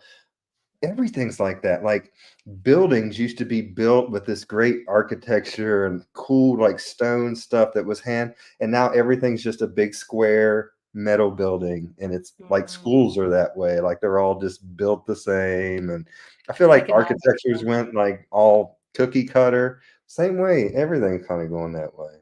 Hey, I'm barking at something else. Dave, say something else where I get off my. Here we go. Play it. well, let's talk about having some unique belts. Big Time Belts, Facebook.com. Big Time Belts has a group. Join the group and find out what all the shouting's about. Big Time Belts is making belts for independent wrestling companies all over the world, uh, or just custom belts. There's a That's fellow pretty in cool. Louisiana, I like that. I don't think I've seen that the Hair before. Guru King. Oh, I'm gonna have to get my Kind of mom had that. the AEW design altered. Got this badass custom belt. I like it in the purple. Here I am holding the Mississippi Seawolves belt in conjunction with Gulf Coast Wrestling in Bay St. Louis, Mississippi. I had the opportunity to actually hold this belt, and I mean that's a very, very original design there. Beautiful Mhm. leather work, just really cooler than the other side of the pillow. Are you getting married? Do marriage belts. Do marriage belts. If it goes Don't south, do a marriage Justin. colonoscopy. Do but a watch out marriage. if it goes south. Yeah, really. You'll end up taking a belt. You'll end up taking a belt shot to the head probably. Mm. But this couple getting married on September 7th. They're going to be they're not just husband and wife. They're tag team champions. That's pretty cool. Here's a variation of the Texas Brass Knuckles title, the Louisiana Brass Knuckles champion. But to tie it all into the topic of the night, Terry Gordy was the last Texas Brass Knuckles champion that I can remember. Oh, You can actually see Terry Gordy. I believe he won the belt on an episode of Class Championship Wrestling. I know that there's one episode you can see David Manning hold it over his head, but I really like this belt. They do the best they can fabricating to look like brass knuckles on the plate because you can't ship brass knuckles. no. But you know what? You can pretty much design about anything nowadays with the type of technology that we have. Drew Reviews is right. Terry Gordy defended the brass knuckles title against Kerry that night. Mm. At some point, he got the belt off of Jose Lothario. I mean, But did he ever beat Hands of Stone Ronnie Garvin for it? That's the real question. He didn't need brass knuckles because his hands were already stoned, Dave. Well, we're not Already talking about stoned. we're not talking about the Hands of Stone Championship. We're talking about brass knuckles. And the heavyweight champion for ATCW uses big time belts. Promoters, don't send your champions out to the ring with substandard championships or toys that you put stickers on. Wrestling belts are affordable through big time belts. You'll get high quality and low prices. Tim Robinson had a dream to have these belts made back in the day when he was running AMW. Thanks to big time belts, his belt dreams have come true. With this beautiful masterpiece, the AMW Heavyweight Championship on white leather, just beautiful work. And he didn't stop there. He got the Junior Heavyweight Championship, which I like better than his Heavyweight Championship. The leather I do pops. too. I love that blue. That white though was hard to beat, but I like the blue definitely. Blue goes good with the American flag there and everything. Yes. America. Tim Robinson is making his belt dreams come true with Muhammad Zubair with Big Time Belts. Facebook.com. Go to find Big Time Belts and we'll make your belt dreams come true too. And thank you for sponsoring our show. Big Time Belts. Tim's doing some other good things out there. So I want to make sure he knows we're watching them and we're saying, keep it up. I was just listening to, I was talking about instead of a couple's wedding belt, don't do a couple's colonoscopy for your wedding. And I was listening, I was a week behind on Tony Schiavone's podcast and I listened today and here we start into Tony. You know what Pondwater Dave did on his birthday? And Tony's like, not sure. And couple's colonoscopy. And and of course they mentioned that Dave has his podcast on there. So it was fun for me. I was just driving home from work and I was listening to that. I knew when I told him, because I told him, I said, that's got to be the most Pondwater on brand thing ever. And that popped him. And I knew when it popped him that I'd probably be hearing that again. Drew Reviews wants to know, Dave, we're both world class guys. Did you like the world title after they left the NWA? I always liked it. Yes, sir. The dual plated version I liked. The all gold. I mean, they're both nice, but I really preferred the dual plated version. It's a beautiful belt. I actually had one made by Dave Milliken in the mid 2000s with the accurate artwork, and those side plates are so intricate with the continents and in the detail, that's how they did them. And my friend, I have a belt maker friend that actually found in an encyclopedia where that artwork came from for those side plates. Cool. The closest artwork, because a lot of it's clip art. Yeah. These weren't clip arts, but he did find these actual pictures in encyclopedias. Awesome.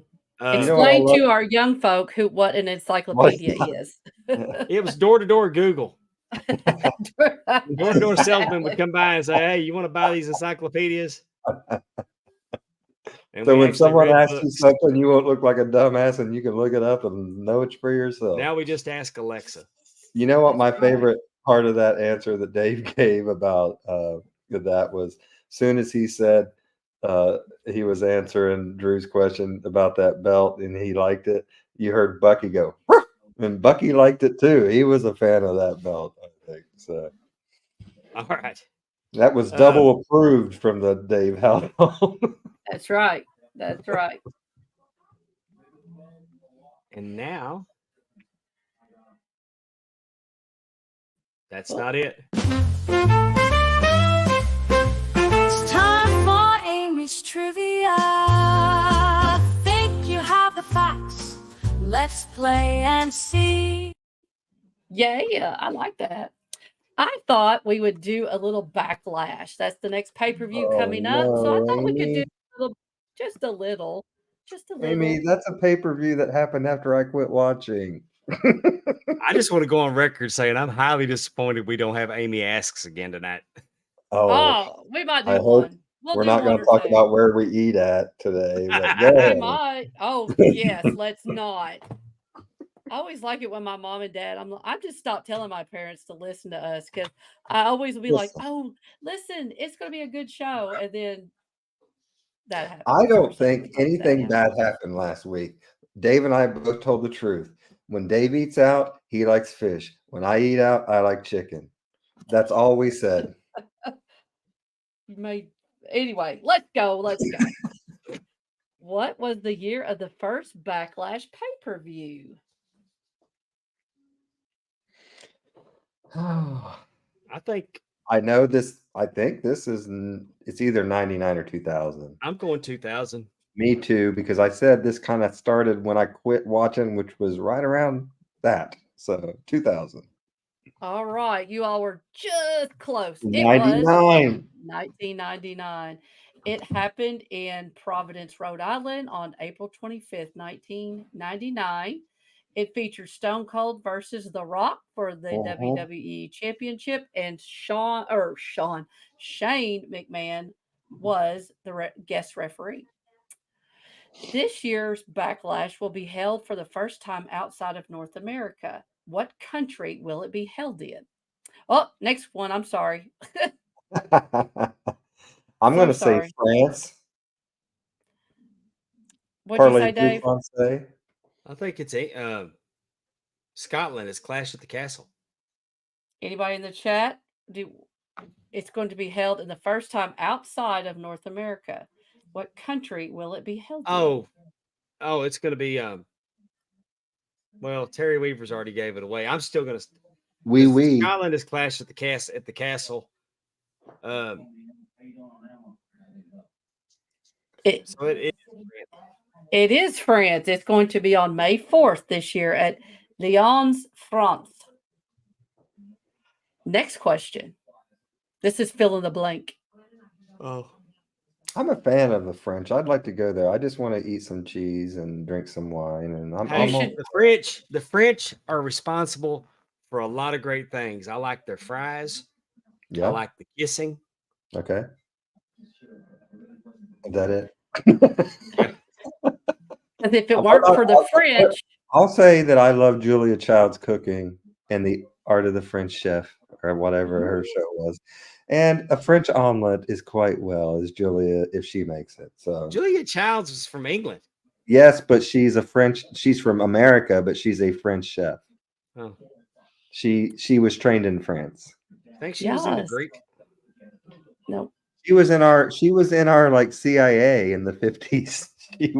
She fought for our military. She worked for the military. You remember that She- Dan Aykroyd? You remember when Dan Aykroyd used to do Julia Childs on Saturday Night Live? Are you old enough to remember that? I do, and he like cut Oh, I himself, cut and the his dickens out of myself. blood everywhere. squirting everywhere. I have Oh. actually done YouTube videos of watching her and trying to do like I made French onion soup not too long ago. I watch her videos. I try to do it like she tells me, but I don't listen very well, and it always doesn't turn out quite the same. So, can you name the two countries outside of the U.S. that Backlash has been held? Canada Puerto and Rico. England. Puerto Rico. Puerto Rico is one. That was Bang, actually bang. last year's. Yes, it was, and it was hotter than hell. It was a great show. Puerto Rico and Canada, Drew says, and I don't disagree with that. Canada sounds right to me. That is correct. It was Canada. I felt like Canada was right. It was in Edmonton, Alberta, Canada in 2004. So, next one. How about that? After the 2009 Backlash event held in Providence, Rhode Island, they really liked that place. The pay-per-view went on a multi-year hiatus. What year did the pay-per-view return? 2016, 17, 18, or 19? I'm gonna guess 17. That's a complete guess. I feel like it's 16 or 17 because 18 was such a wild year. I don't feel like, I don't know, who knows, but I'm going to go 17. Dave? I don't know went why 19. I answered that so depressed. Because we're getting our ass kicked here, Justin. I got the last one right. You speak for yourself.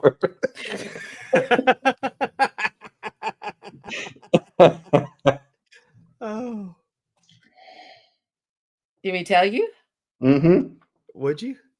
It was in 2016. Oh, I'm good at, so I just taught this, I just gave the state test today. I'm really good at narrowing it down to 2, but then I screw up after that. Well, and yes, and so so apparently what was happening is that they had the brand split, then they put everybody back together, and then they had the brand split again, and they needed more pay-per-view, so they how do decided we to bring feel it about the Backlash. brand split? Hate it. I Hated do too. it. I hate it. Yeah, I mean, I was so disappointed when I Hated it, heard that we're having Deborah. a draft this week. I was thinking, Yeah, man, I was hoping that Triple H was going to get off that bullshit. but you know what? I'm also in one of those moods that's like, let's see how he Oh yeah, Oh, yeah, yeah. with no, just like he may make it work. I don't know. we I just mean, I'm got an not gonna. insight into how a young Terry Weaver took his state test. Can you pull that up, Dave? Yep, he says ABACADABA, and you will pass that with flying colors. That's the Alabama. That's the Auburn way of passing tests down Yeah. there. Exactly. That's how he got to be so smart. We ABA, need a top 10 list on ABA. top 10 ways to get through standardized tests. Yeah. Hey, I You will know, say that I took to be a teacher, you have to take something called a praxis test. So, like, if mhm. you want to be a social studies teacher, you take the history praxis test. Well, I'm a special needs teacher, but they told us we could be highly qualified in these other things if we passed the praxis. So I did, and I took the history test. I didn't even answer the last 2 uh, the essay questions because I ran out of time. I still passed that thing on the first try. And guess what? That highly qualified meant nothing. I can't. They won't let me teach it, even though I passed the test that teachers have to teach to or pass to teach it because I'm not. I didn't take the classes. Long story Really? short, Well, Terry and Andrew are doing a fine job with the TNA top 10. absolutely. It's one of my favorite listens of the week when I It's get out of the wrestling bubble and hear some things, and the top 10 lists are fun. My and did you favorite thing see? is when he sends us the things, the choices, so we get to rank them. I love doing that every time Terry No says this. kidding. Hey, though, they tortured us a little bit last week because they split it into 2. So you got the 6 through 10, WrestleMania, what, I just like it when we and have then we the got top 5 through 1 the 10, next day. the top 10 this, and then the next week it's the top 10 stuff we forgot to put in the last one. Yeah. Yes. There's Hey, Woodbuck. there's our There's buddy Woodbuck. Woodbuck. Ooh. Top 10 game shows are gonna be this week. That will be fun. I'm looking that'll be Oh, fun. that will. I Yes. think we all hope that the whammy. If the game event isn't in the top 10, we're gonna write. I'd have to think about that, what my favorite game show is. Let's think about that. Like, I remember as a kid, I loved Ray Combs and what was that? The Family Family Feud. Feud. Yeah. I watched that as a little kid growing up. I Ray think Combs couldn't follow Richard Dawson. no. How I dare think you it disparage a good goddamn name of Ray Combs? I think it has to be Price is Right. Like that just with Richard Dawson was it's kissing my them all. favorite. Yes. He Yeah, was I kissing agree them with you, all. Amy. I Yeah. listen, I don't care Mono who be he was damned. sexually molesting Pondwater. That happened before I was On born. television. Yeah, Just I don't care. out in the open. All right. Next That next top How, 10 question. list reminded me of one of my favorite video games was Remote Control on MTV. Yep. That was a good show. I It like I was, that and it agree show. had with some you, interesting Amy. characters because you had Adam Sandler on there. You had Mhm. Ben Stiller, Colin Ben Quinn. Stiller, Jon Yeah, Stewart. yeah. Amy, I agree with you though. Kari Wara. The Price is Right has to be number one because all of us growing up, when we were home and our parents were at work and we stayed with our Meemaw, we watched The Mhm. Price is Right and ate chicken noodle soup when we were sick from school every Before damn the time. before their stories came on. That's right, For me, before the it's Jeopardy. stories. For me, it's Jeop Jeopardy. yeah, Jeopardy's Jeopardy's my a good one all-time too. favorite game show.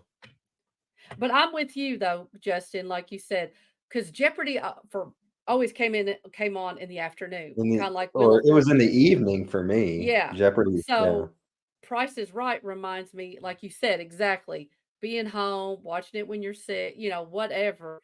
I Yeah. could just always remember watching Price is Right. You was so happy to watch Bob Barker, not because you loved the show, just because you was happy because you weren't at freaking school.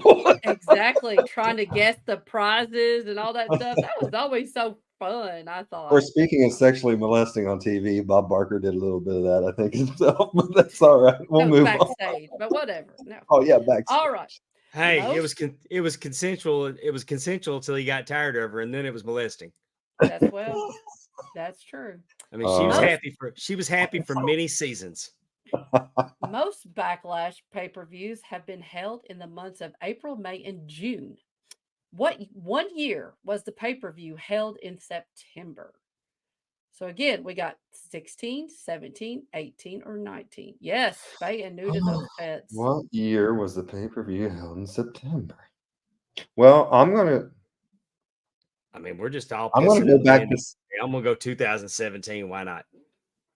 I'm gonna go back to 16 and say that year they introduced it, they just introduced it and flung it in somewhere, and then they put it back where it's supposed to be. Very good, Justin. That is correct. When There they was brought some it logic, and I explained it too. You guys when heard they that Go, logic, kid. though. it He's was over. actually September 11th, 2016. Again, at Providence. They loved that place. Um uh that's where they brought it back. But yes, they held it in September that one time. See, when I explain my thoughts, they sound right Well, sometimes. All all right. right. This is a fun question. Okay. So you got to pretend. Dave, this is like a math question on those state tests we would get. I need you to qualify this question though. What do you consider to be my home state? Texas. Okay. Mm. Dave, Amy, And and I Justin. gotta ask that too. Is mine Ohio or West Yes. Virginia? I Okay. put, oh, yes. Ohio was my thinking. Okay. Siemens, Ohio, exactly, Steven, to right? be specific. To be specific.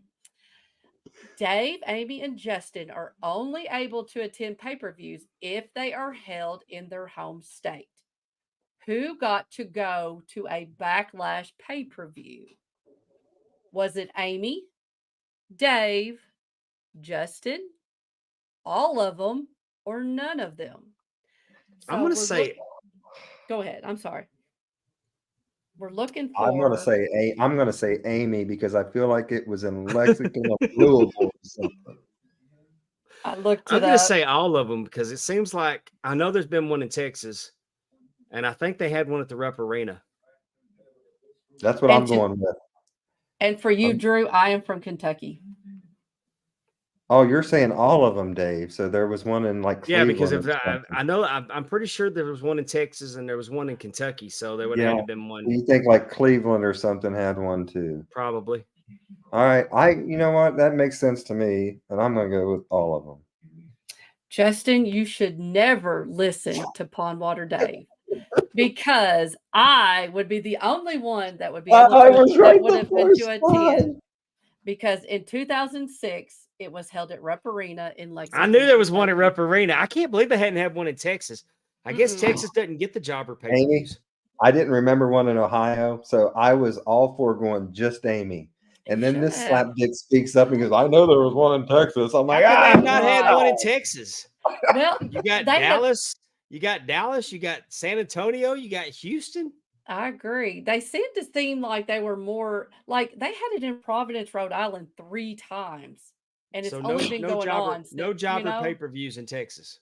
I that's guess you know what so. that is? That's Vince completely not giving a F about backlash and saying, "Ah, let's just have it in Providence, pal. Give you cheap travel, cheap hotel." Like, Well, and I guess because for a while it was following uh WrestleMania. WrestleMania. So I don't, so maybe it was kind of staying in that same area. But no, I was very surprised too. I would have been the only one that got to go to see Backlash. I, Yes. I sat front row for Night of Champions in Dallas. Uh-huh. I So went I to w- Night of Champions in Nashville when they had it there. and 2000 I sat on the second row for Survivor Series Mm-hmm. in Dallas once. Sat on the front row of Royal Rumble in San Antonio. Sat way the hell back at WrestleMania 17 in Houston. Sat on the floor at WrestleMania the first time I went in 16 in Dallas, in Arlington, whatever you want to call it. And then I sat in the lower bowl for the last one there when Stone Cold wrestled Kevin Owens. And maybe like you're saying, Texas especially, those auditoriums, they're held for bigger events, not necessarily like Backlash. Again, I think some people, I don't want to say it's a throwaway. I don't mean it like that, but you're almost I exhausted could see a after backlash in WrestleMania. I could see a backlash in like San Antonio or something, but then again, they do rumbles there, so Yeah. Yeah. So I mean, it may have just been like, And I want to was show it? this picture because it's a badass picture. That's a good one. Look at what is Michael Hayes doing? I just see something else. More Woo. than just mild, it's palm olive. Mm. You're soaking in it. What? Oh, that's so funny. That's a deep cut. That's funny. I like that one. And that is Backlash Trivia. So Dave, I would have kicked ass this week if you wouldn't have pulled me back on that last answer. I was ready to kill that Kentucky answer, Amy. that's I right. was You were, ready. that's right. But that's what's so good about Pondwater. He's very good at, I know there's one in Texas Deceiving. and I've been here and Oh man, Andrew Hermes sent me his picture of it, the Midnight Express. Oh yeah. And his has Randy Rose in it. Oh yeah, I've seen him say that in the There's Bobby Eaton, Sweet Stan Lane, Jim Cornette, Loverboy Dennis, and Randy Rose. That's cool. Thank you for sharing that with me. cool. All right. So do let's y'all talk want- about what's coming up on the big show next week. Yes. We've got some really great guests coming up in the next few weeks. Next week, we're joined from CWF in Florida. Simon Phillips is going to be here. Super excited about that. I'm going to be working a show with Simon Phillips coming up. Oh, and he cool. recently worked with Steve Anthony at 225 in Houma, Louisiana. I can't wait to talk to him about that because Houma, Louisiana is my favorite town I've ever worked a show in. What's the name of the town? Excuse me. Houma. Homa. Okay. Houma, I think I'm one of those. Stop it. They believe. They believe. Oh. There was a woman down there who wanted to kill me. They believe it's true, huh? I came out and reversed the decision and got them to reverse the decision because Houston Carson versus Christian Blake. Christian Blake was getting the win, but Carson was all tied up in the ropes. Referee didn't see it. I came out and told him what happened. Match was continued. Christian Blake lost. Fans were pissed. There was a woman there, and I quote said, "I don't know where they found your old ass. They need to send you back where you came from. I hope you effing die." Oh. Nice. And And security that's- stopped her when she came around the rails to come after me. Nice. True story. My wife was taking pictures at ringside. It was my first time there, so I was parked out with the crowd. And I told her, I said, "Hey, babe, why don't you go out there and get my truck and pull it to the back door? I'm going to split during the main." Because I had a personalized license plate on my truck that said NWA Ref. You know what I've come to realize, Amy? Most of Dave's fights are with women. No I mean, kidding. The one issue, with the dude that shot him, but other than that, the rest of them were We girls. don't know it was a dude. They never found him. Maybe it was a woman dressed It was in not a men's woman. clothing. It wasn't a woman. It was 3 dudes. Oh, are you sure? I mean, other than those guys, the Hey, rest of the I'm heat pretty always sure. comes with female persuasion. It seems I like. know. The The woman ones bit that actually, huh? The woman bit me. And I'm going to tell you, They bit you. hey, I got a problem too. When I get in a fight, when I get attacked by a woman in a grocery store, what's my weapon of choice? Tuna Tuna can. can. Everyone knows it. Yeah, you know what I looked on the Prefer shelf. Bumblebee Yeah, tuna when they can. start putting that shit in pouches, Oh, they've been doing it. I've got some pouches here at the Ooh. I house mean, right I now. am screwed. I got the pouch. Yeah, if you grab the pouch, you're in trouble. All tuna. There's no tuna can. It's in a pouch. Just What am I slap gonna her have in to do? the Like, I challenge you to a duel. No I'm doing like the kidding. gloves. Oh, face. but Oh, Coastal Wrestling Federation have a big event coming up this weekend. Dave, hang On on. Drew sorry. Review says, Dave, did you ever have to ref that Hannibal Blood Hunter goof? No. And no. Oh, okay. I know who he's talking about now. I was yeah, like, he's the one that assaulted that referee. Started yeah. stabbing him. No, Hannibal would have got sliced from asshole to appetite because I'm a box cutter guy. Domino Chris, our buddy, has a question for you, Dave. Do you have a favorite Homa restaurant? I've never dined in Homa. He's never I've just dined with kings and queens in Homa. I've only gone down there to work show, and by the time we get off, there's nothing open. By the time we get done, and it's 4.5 hour drive back, so Mm. it's a haul down there. I bet the food's good though. They recently had a card down there that I wasn't able to go to, that they ran in a brewery, in a Oh, cool. distillery, I mean. Mm-hmm. And it's like 200 seat capacity. And the wrestlers were telling me that they were standing out back. They had a change out back, and you could see alligators on the bayou. There was alligators Nice. out back too. I bet. I was just going to say that CWF, which is Coastal Wrestling Federation, they have an event this week, Voltage, but then on May 4th is their big Commando Clash, and we're going to the guys that we're talking to for the next 2 or 3 weeks are all participating in that event, and so I think that'll be kind of cool to hear about that and hear about what all they're doing down there. Oh, Yeah, so that will be fun. that Do will. we We want to also plug need. anything? Please, of course, ring the bell, subscribe, all that stuff over on YouTube. We would love to have your subscription if you think we have done enough job to earn it. So hit it over there if you haven't. And don't forget about our network. And the RAM network, absolutely. Definitely. Okay. I'm still after Simon Phillips. I'm giving you a rundown on the next 4 shows. Awesome. Tell us. Set your calendars. Set your calendars. Thursday, May 2nd, we're going to be doing a special Thursday night show where we will have Justin Flo. Justin Flo will be joining us on Thursday, May the 2nd. On a special Thursday, Raw Thursday of our show. Yeah. Then we're gonna jump up back to Tuesday, May 7th. The Manimal, Caden Marks, is going to be here. Really excited about having him on.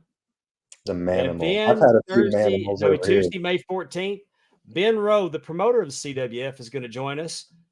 And we'll hear about all the great things that he's got going on down in Pensacola. I believe he's a veteran. He is. He's a veteran. Some really good stories from Ben Rowe, and hear about what got him into being a wrestling promoter in Florida. And super excited about the next 4 shows. I like it when we can work with a promotion, get some of their talent, some exposure, and actually hear about the great things they have going on. And have you worked with Bryce Cannon, Dave? Not that I'm aware of. Okay. He's going to be there on May 4th. I don't know why I was thinking he was someone that you had worked with. Never mind. Not yet.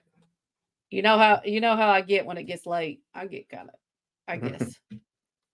And I worked a show in Olive Grove, Louisiana this past weekend. Uh-huh. Sometimes I get to cross paths with new talent that had gone under my radar. Yeah. And I really was embarrassed when I found out this guy had been around for 10 years and actually teaches a wrestling school. His name's Jay Spade. Ooh. Jay Spade, he's been on, and he also did some work on Heels. Oh, cool. and an Iron Claw. So Jay Spade is a talent that you should look for. I thought he was 21 years old. I mean, he looks like $1 million damn dollars. I really enjoyed getting to work with him. Worked with a lot of great talent. I'm so blessed that I get to work with the talent I get to work with. The Heat Seekers were in Oh, for a tag cool. match. Man, those guys, they wrestled APOC and Rook Tyler. And that was it was a good match. APOC and Rook came up a little short, but the Heat Seekers are so tremendous tag team, former NWA World Tag Team Champions. Mm-hmm. I just had a great time in Oak Grove. It was a cool venue. Fans were hot. Lots of kids there. Lots of kids in the crowd. The kids were eating it up. And Ginger Griffin worked real hard to get that show in Oak Grove. It's her hometown. Oh, awesome. She really got out there and got sponsors, and it was a passion project for her to get Bayou Independent Wrestling to come to her town. And I'm hoping that we get to go back there again. Wonderful. And there's some exciting news that the Louisiana Commission is starting to lighten up a little bit, may change some things. So there's exciting times. I believe there's some really exciting times ahead for having pro wrestling in Louisiana. Good deal. Good deal. With that, we want to thank everybody for joining us tonight.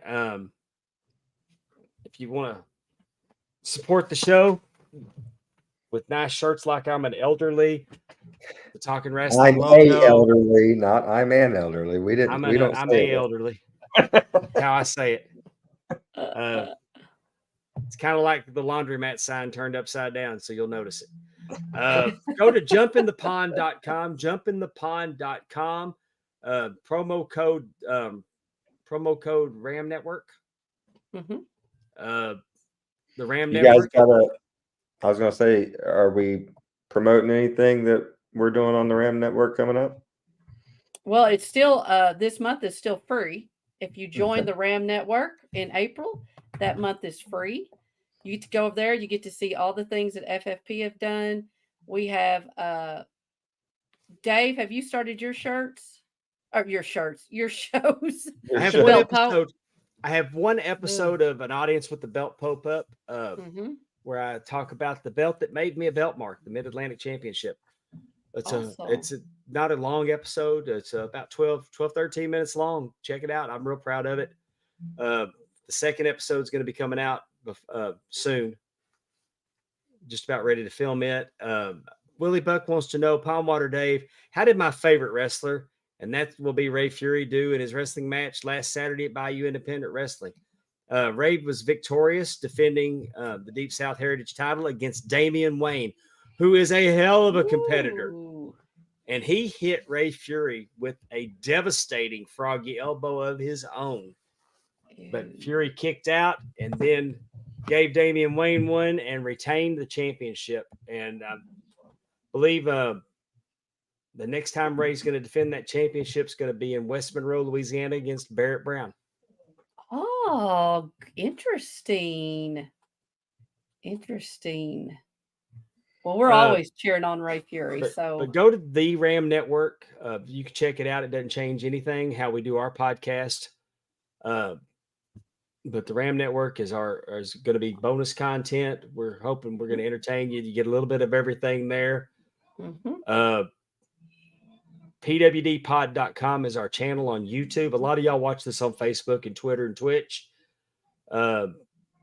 We get but if you would just drop by YouTube and give us a subscribe for us. I'm begging you. Just throw us a bone. We really need it. We're trying to grow this thing. We enjoy doing it for you. We can't thank you enough. We know that you have a choice, with how you spend your evenings and how you get your entertainment. And the fact that I'm looking up there and 104 people are watching live. We got people in the chats. Too many to mention. Thank y'all so much. Thank you. It means the world to us. It's really Absolutely. humbling when we do these and get the responses that we get. Yes, absolutely. It is just amazing. Like you said, over 100 people watching us live. That number has continued to grow, and compared to what we started with, it's quite an accomplishment. So we are very thankful for you all. Dave, are we ready to take this home? Let's do it. All right, and we're also very thankful for everyone in the chat, as we said earlier, for joining us Hang here on. again tonight. Yes. Anybody know what FFP's doing this week? I listened to it today. They did a watch along from, what was it? The promotion that was owned by the It porn was the Jimmy actor. Hart, the XPW or whatever. Yes, XPW, okay. yes, XPW is quite an interesting. I'm sure Just to hear them it's talking very about good. it. Yeah. Yes, I 2000 apologize. maybe? We mentioned the TNA top 10. Forgot to mention our Yeah. good But friends at the yes. FFP, but they're normally in the green room watching. So Yeah. Yes, it was They're hard very to good. forget, those guys. So Yeah. If we you wanted yes, to make sure we didn't forget them.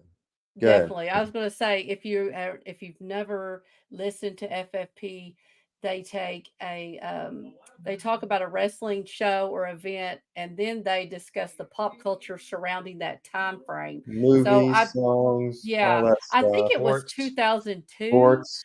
Yep. Sports. Yeah, they pick a month. They pick a month, and then they break that whole month down, and then they finish it, and Yeah. they tie it into some wrestling. Which Yeah. is really cool. They do movies, music, box store It is. trivia. No, It's it's cool. not as good as ours, so y'all don't quit No. listening to us, But Yeah. theirs not But I theirs mean, is you not know, live on Tuesdays like ours. So I mean, they're Yeah. kind of the Shawn Michaels to our Ric Flair.